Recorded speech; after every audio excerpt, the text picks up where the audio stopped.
Eh bien bonjour à tous et bienvenue dans ce nouveau tutoriel. Donc aujourd'hui on se retrouve pour un tutoriel dans lequel je vais vous apprendre à améliorer la qualité sonore de vos haut-parleurs sur Windows. Donc en général Windows 7, Windows 8 ou encore Windows 10. Nous allons voir dans ce tutoriel qu'il y a beaucoup de nouvelles fonctionnalités grâce à Windows 10 qui vont vous permettre d'améliorer votre qualité sonore. Donc par qualité sonore j'entends tout ce qui est sorti donc au niveau du casque mais aussi au niveau des haut-parleurs si vous utilisez par exemple des haut-parleurs sur votre ordinateur. Donc on va voir comment on fait ça vraiment très simplement. Alors pour commencer, il va falloir vous rendre dans le panneau de configuration. Alors pour cela, vous descendez en bas à gauche et vous venez faire un clic droit sur le menu démarrer.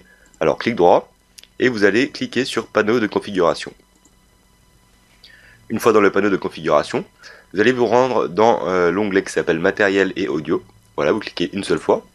Et ensuite, vous allez descendre jusqu'à trouver le bouton qui s'appelle son, donc, qui se trouve ici. Vous allez venir cliquer une fois dessus. Et dans son, vous allez avoir cette petite fenêtre qui va apparaître automatiquement. Et cette fenêtre va donc vous permettre d'avoir tous les périphériques de lecture qui sont présents sur votre ordinateur. Alors ce qui nous intéressera ici, ce sera simplement la partie lecture. Je ne vais pas m'intéresser à la partie microphone, tout simplement parce que je suis en train d'enregistrer et que cela fera sûrement l'objet d'un autre tutoriel. Donc dans la partie lecture, vous avez plusieurs périphériques audio, dont les périphériques qui sont non connectés sur votre ordinateur. Alors ce que vous allez faire, c'est que vous allez repérer donc le périphérique qui s'appelle haut-parleur en fait. Donc haut-parleur va donc désigner votre sortie audio en fait d'ordinateur. Donc c'est le son que vous entendez par défaut. Alors vous allez venir cliquer dessus. Vous allez double-cliquer dessus pour pouvoir ouvrir cette petite page de propriété. Cette page de propriété va vous permettre de contrôler la qualité sonore de vos haut-parleurs. Alors peu de personnes le savent, mais il est très facile d'améliorer donc la qualité sonore de votre ordinateur. Donc par défaut, votre casque, votre micro, votre haut-parleur sera réglé automatiquement afin de vous permettre d'avoir du son en fait, mais il ne va pas régler la qualité sonore de votre haut-parleur par exemple. Donc ça c'est Windows qui s'en occupe. Alors vous allez vous rendre dans amélioration ici, donc dans le niveau vous voyez que c'est simplement pour régler le volume du haut-parleur. Dans amélioration, vous voyez que dans Windows 10 à présent, on peut choisir des améliorations qui sont ici, donc le boost de basse par exemple, ça va vous permettre d'avoir plus de fréquence au niveau des basses.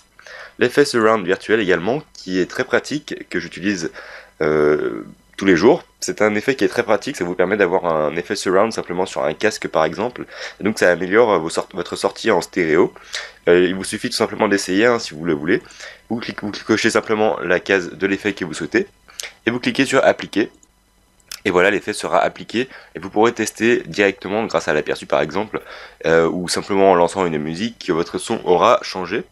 Voilà, vous avez également un outil qui est la correction de pièces que je n'ai jamais utilisé mais qui est apparemment très pratique pour les personnes qui veulent améliorer leur haut-parleur en fonction de la pièce. Donc lorsque vous cochez, vous voyez que vous avez une page de réglage ici qui vous permettra donc de sélectionner tout ceci. Donc voilà, je ne vais pas le faire ici.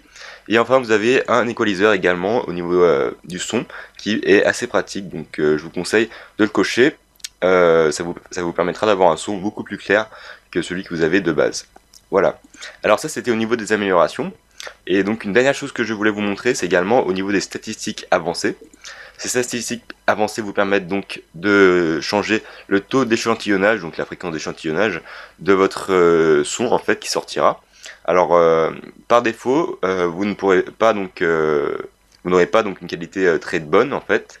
Et donc comme vous le voyez ici, personnellement je ne peux pas changer cette qualité, tout simplement parce que ma carte son ne me permet pas d'avoir une meilleure qualité. Alors ce que vous allez faire vous, c'est que dans cette partie déroulante ici, vous allez tester un à un tous les paramètres en augmentant petit à petit la fréquence d'échantillonnage. Donc vous voyez ici qu'elle est de 48 000 Hz, donc vous allez augmenter progressivement jusqu'à quelque chose comme 92 000 Hz, enfin le maximum de Windows.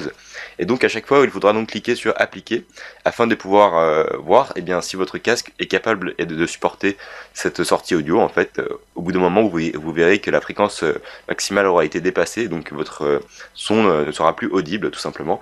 Et c'est à ce moment là qu'il faudra prendre donc le maximum. Par exemple, si vous vous arrêtez à 92 000 Hz, vous prendrez 92 000 Hz pour votre sortie audio. Donc ça sera la meilleure qualité audio que vous pourrez avoir grâce à votre matériel, et donc ce sera celle qu'il faudra prendre. Donc voilà, et vous pourrez donc également la tester si vous le souhaitez. Voilà, alors ici je ne peux pas le changer, donc je vous laisserai faire tout ceci, vous verrez qu'il y a beaucoup de paramètres, et donc si vous n'avez plus de son, ne vous inquiétez pas, vous revenez par exemple aux paramètres par défaut, en cliquant simplement sur le bouton ici, paramètres par défaut. Voilà, donc voilà, juste un petit mot pour la fréquence d'échantillonnage, plus vous aurez une meilleure fréquence d'échantillonnage, plus le signal analogique sera mieux numérisé, donc, et vous aurez donc une meilleure qualité sonore en sortie.